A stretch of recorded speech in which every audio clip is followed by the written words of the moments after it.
This bulletin is sponsored by Brijeshwari institute of hotel management Khurkadi. नमस्कार, रोजाना हिमाचल के खास बुलेटिन में आप सभी का बहुत बहुत स्वागत है। मैं हूं आपके साथ भावना रनौट। चलिए जानते हैं खबरें विस्तार से। दिलाट से आनी जा रही चलते एचआरटीसी बस का टायर खुला, सड़क के दूसरी तरफ पहुंचा, बड़ा हादसा टला। हिमाचल प्रदेश के आनी क्षेत्र में बुधवार को बड़ा सड़क हादसा होने से टल गया। दिलाट से आनी जा रही एचआरटीसी बस का टायर अचानक खुल गया और लुढ़कता हुआ सड़क की दूसरी तरफ चला गया। गनीमत रही कि बस अनियंत्रित होकर खाई में नहीं गिरी। हिमाचल में नॉन बोर्ड कक्षाओं की परीक्षाएं 4 मार्च से समग्र शिक्षा अभियान ने जारी की डेट शीट। हिमाचल प्रदेश के ग्रीष्मकालीन छुट्टियों वाले स्कूलों में 4 मार्च से असेसमेंट परीक्षाएं शुरू होंगी। समग्र शिक्षा अभियान के राज्य परियोजना कार्यालय ने पहली, दूसरी, चौथी, छठी और 7वीं कक्षा की परीक्षाओं की डेट शीट जारी कर दी है। इन कक्षाओं में किसी भी विद्यार्थी को फेल नहीं किया जाता है। असेसमेंट परीक्षा में प्राप्त अंकों के आधार पर वार्षिक ग्रेडिंग तैयार की जाएगी। सभी केंद्रों में सुबह 10 बजे परीक्षा शुरू हो जाएगी। सैमसंग को बोलिए, प्रदेश में दिसंबर 2025 तक 72 मेगावाट सौर ऊर्जा का उत्पादन होगा।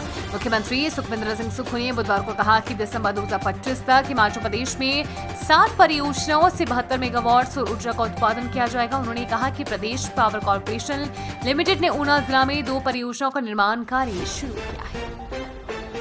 अफसरों के निजी स्टाफ पर होगा वफादारी ट्रैक करने का जिम्मा, सरकार ने बदली पुरानी व्यवस्था।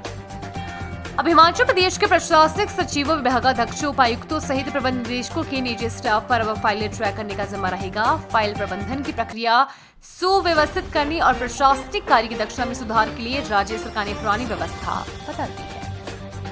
अटल टनल सहित ऊंची चोटों पर ताजा हिमपात, जाने 1 सप्ताह तक कैसा रहेगा मौसम। अटल टनल रोहतांग सहित ऊंची चोटियों पर मंगलवार रात से लेकर बुधवार सुबह तक ताजा बर्फबारी हुई है। इसके कारण अटल टनल रोहतांग छोटे वाहनों की आवाजाही बंद हो गई है। सुरक्षा की दृष्टि से पुलिस ने सिर्फ 4x4 वाहनों को अनुमति दी है।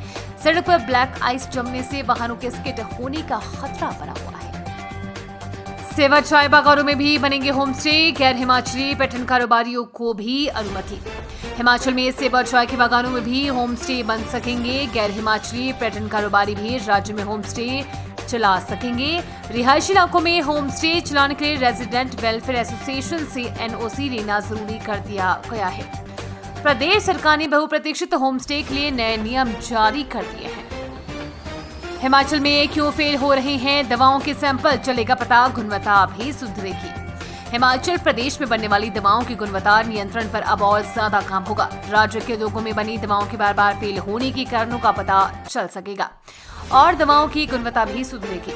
इसके लिए बद्दी में contract research organisation and centre of excellence की स्थापना की जा रही है। सेंटर की स्थापना का मकसद एशिया के सबसे बड़े फार्मा हब हिमाचल के दवा उद्योगों को अनुसंधान, विकास और गुणवत्ता नियंत्रण में सहायता प्रदान करना है। सांसद कंगना रनौत ने देवता कार्तिक स्वामी के मंदिर में की पूजा, सोशल मीडिया पर शेयर की तस्वीरें। बॉलीवुड अभिनेत्री एवं भाजपा सांसद कंगना रनौत ने बुधवार को मनाली स्थित अपने गांव सिमसा में देवता कार्तिक स्वामी का आशीर्वाद लिया। सिमसा गांव में देवता कार्तिकेय स्वामी के कपाट खुल गए हैं। कंगना ने इसके फोटो अपने सोशल मीडिया पर अपलोड किए हैं। पोस्ट में कंगना ने लिखा, मेरे घर का नाम भी मैंने कार्तिकेय स्वामी के नाम पर रखा है। हाइड्रोकार्बन फ्यूल बनेगा पेट्रोल और डीजल का विकल्प, केंद्र से पेटेंट मंजूर। कार्बन डाइऑक्साइड से हाइड्रोकार्बन फ्यूल भी अब तैयार होगा। एनआईटी हमीरपुर, एनआईटी वारगल और एनआईटी जालंधर के प्राध्यापकों और शोधार्थी ने इलेक्ट्रोकेमिकल तकनीक से कार्बन डाइऑक्साइड से हाइड्रोकार्बन फ्यूल तैयार किया है। इस शोध को केंद्र सरकार के पेटेंट कार्यालय से मंजूरी मिल गई है। नवीकरणीय ऊर्जा के रूप में यह फ्यूल पेट्रोल और डीजल का कारगर विकल्प बनकर उभर रहा है। ऐसे में विशेषज्ञों का यह आविष्कार नवीकरणीय ऊर्जा के इस्तेमाल की दिशा में अहम कदम माना जा रहा है। सेब की नई किस्मों की ओर बढ़ा रुझान, गाला और डिलीशियस पहली पसंद। हिमाचल प्रदेश में बागवानों का आधुनिक खेती और सेब की नई किस्मों की ओर रुझान बढ़ रहा है। बड़ी संख्या में एचडीपी यानी कि हाई डेंसिटी प्लांटेशन पर आधारित नए बगीचे लगाए जा रहे हैं।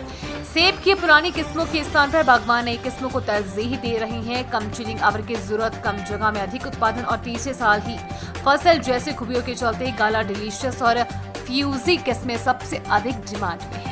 उम्मीद है आपको आज का बुलेटिन पसंद आया होगा। इसी के साथ हिमाचल की तमाम खबरों को जानने के लिए रोजाना हिमाचल के पेज को फॉलो, लाइक और सब्सक्राइब करना बिल्कुल ना भूलें। धन्यवाद।